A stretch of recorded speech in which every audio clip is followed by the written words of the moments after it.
ိုချောင်းဆန်းဆိုရင်အရင်ကမြန်မာနိုင်ငံမှာမသိသူမရှိသလောက်ပါပဲ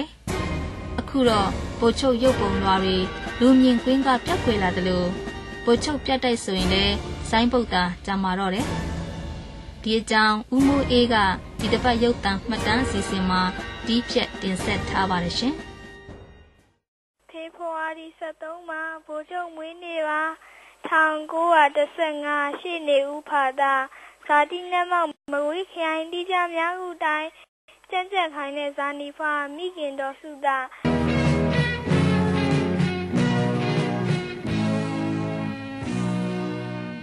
မြန်မာနိုင်ငံမြေလက်ဒေသမှာရှိတဲ့မကွေးမြို့ကို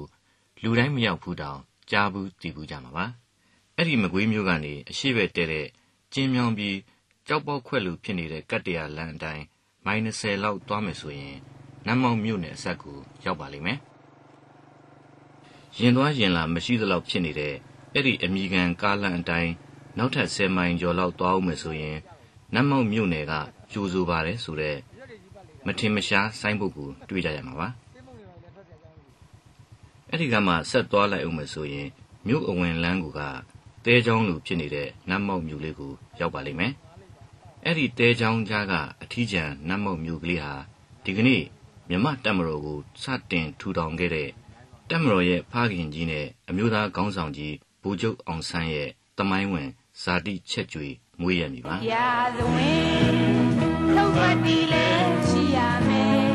ဘာလို့လဲထိုးလောက်တဲ့မြင့်မြတ်တဲ့ဗိုလ်အောင်ဆန်းရဲ့ရာဇဝင်ဗိုလ်ချုပ်ဟာ1932ဝန်းကျင်မှာရန်ကုန်တက္ကသိုလ်ကိုရောက်လာပြီးကျောင်းသားတွေရဲ့အမျိုးသားပညာရေးတိုက်ပွဲနဲ့1936ခုနှစ်ကျောင်းသားတပိတ်ကြီးမှာဦးဆောင်ပါဝင်ခဲ့သူပါအဲ့ဒီတပိတ်အပြီးမှာကျောင်းကထွက်ပြီးနေကျဆန့်ကျင်ရေးလွတ်လပ်ရေးတိုက်ပွဲတွေကိုခြေစုံပစ်ဝင်ခဲ့ပါတော့တယ်အဲ့ဒီချိန်ကဗိုလ်ချုပ်အောင်ဆန်းရဲ့အသက်ဟာ21ပဲရှိပါသေးတယ်ရာဇဝင်ထုတ်ပတ်တီလဲရှိရမယ်ဘာလို့လဲထိုးလောက်တဲ့မြင့်မြတ်တဲ့ဗိုလ်အောင်ဆန်းရဲ့1936ခုနှစ်မှာကျောင်းကထွက်ပြီးနေကျဆန့်ကျင်ရေးတပ်ဦးဖြစ်တဲ့ဒုဗမာအစည်းအရုံးတွေကိုဝင်ခဲ့ပါတယ်ဒုဗမာအစည်းအရုံးရဲ့အတွင်းရေးမှူးချုပ်ဖြစ်လာခဲ့ပြီး1938မှာဖြစ်ပေါ်ခဲ့တဲ့1300အရေးတော်ပုံကြီးကိုလည်းဗိုလ်ချုပ်ကဦးဆောင်ပါဝင်ခဲ့ပါတယ်1940ဝန်းကျင်ဒုတိယကမ္ဘာစစ်ကာလမှာရဲဘော်3ကြိမ်ကိုဦးဆောင်ပြီးထောင်တောင်းချီတဲ့အမျိုးသားလွတ်မြောက်ရေးတပ်မတော်ကြီးကိုထူထောင်နိုင်ခဲ့သူပါအဲ့ဒီချိန်ကဗိုလ်ချုပ်ရဲ့အသက်ဟာ26နှစ်ပဲရှိပါသေးတယ်မမီသေးတော့တလေတတိသွေးတွေမွေးထုတ်ခဲ့လေတို့ဗိုလ်ချုပ်အောင်ဆန်းလေတို့ဗိုလ်ချုပ်ဟာနေကျလက်နက်ကင်တော်လှန်ရေးနောက်တခါဖက်စစ်တော်လှန်ရေးတွေကိုပါဥဆောင်ဆင်နွှဲခဲ့တယ်လို့နောက်ဆုံးလုံးဝလွတ်လပ်ရေးရဖို့အကြမ်းမဖက်လက်နက်မကင်ပဲငြိမ်းချမ်းတဲ့နီလန်းနဲ့ကြိုးပမ်းဆောင်ရွက်ခဲ့သူလည်းဖြစ်ပါတယ်တောင်တန်းဒေသမကျန်တိုင်းရင်းသားလူမျိုးစုအားလုံးရဲ့ချစ်ခင်လေးစားယုံကြည်မှုကိုရယူနိုင်ခဲ့တယ်လို့လွတ်လပ်ရေးကိုရယူပေးနိုင်ခဲ့တဲ့သမိုင်းဝင်ပင်လုံစာချုပ်ကိုလည်းချုပ်ဆိုနိုင်ခဲ့သူပါအဲ့ဒီလိုလွတ်လပ်ရေးအတွက်အစွမ်းကုန်ကြိုးစားအားထုတ်နေချိန်မှာပဲဝင်ကြီးများယုံအစည်းအဝေးလုပ်နေစဉ်1948ခုနှစ်ဇူလိုင်လ19ရက်နေ့မှာအာနာယူလက်ပါစီတစုရဲ့လှုပ်ကြံတပ်ဖြတ်မှုကိုခံခဲ့ရရှာပါတယ်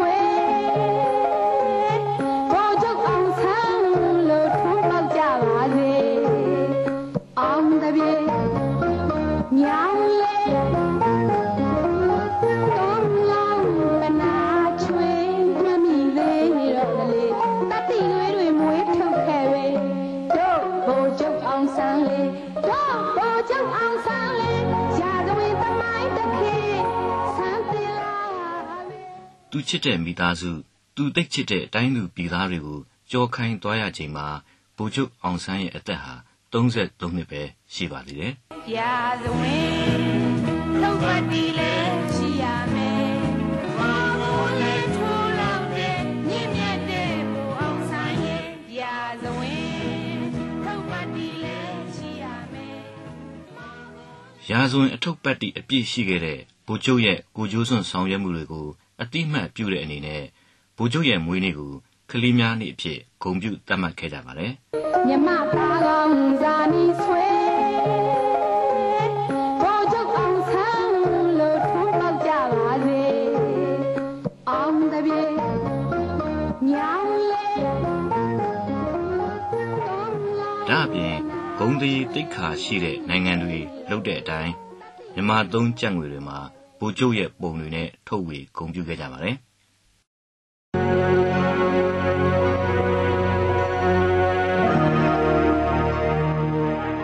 ဒါပေမဲ့အာဏာသိမ်းစစ်ကောင်းဆောင်တွေအဆက်ဆက်မှာဗိုလ်ချုပ်ရဲ့အခမ်းကဏ္ဍကိုမေးမိန်ဖျောက်ဖျက်ဖို့ကြိုးစားလာခဲ့တာတွေ့ရပါတယ်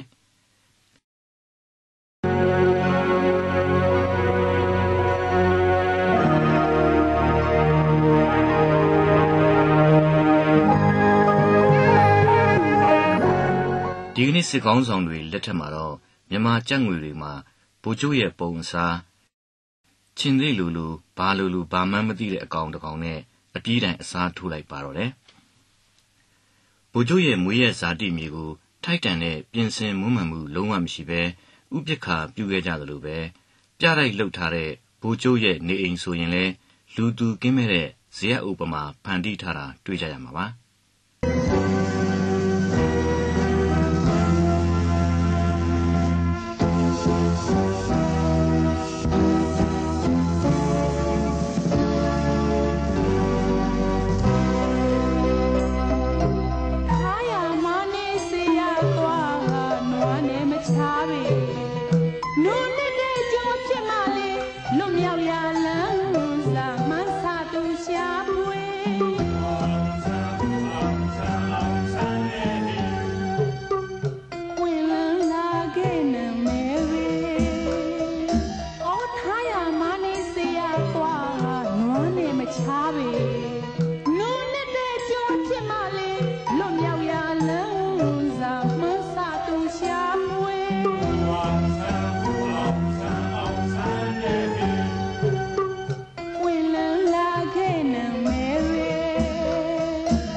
တကယ်တော့လေနတ်မောက်မြို့နေအိမ်သာမကပါဘူး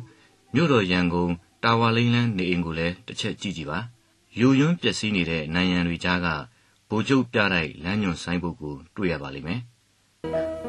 မြမလူလာရဲ့အတွက်တမတော်ဖွဲ့ဖို့ဂျပန်ပြည်မှာကွယ်တကယ်တမင်လဲလို့ဆင်းရဲဒုက္ခခံလာကြံစီတဲ့သူရဲ့ကောင်းတဲ့ဘဝအောင်ဆန်းတဲ့အာသာနီတွေ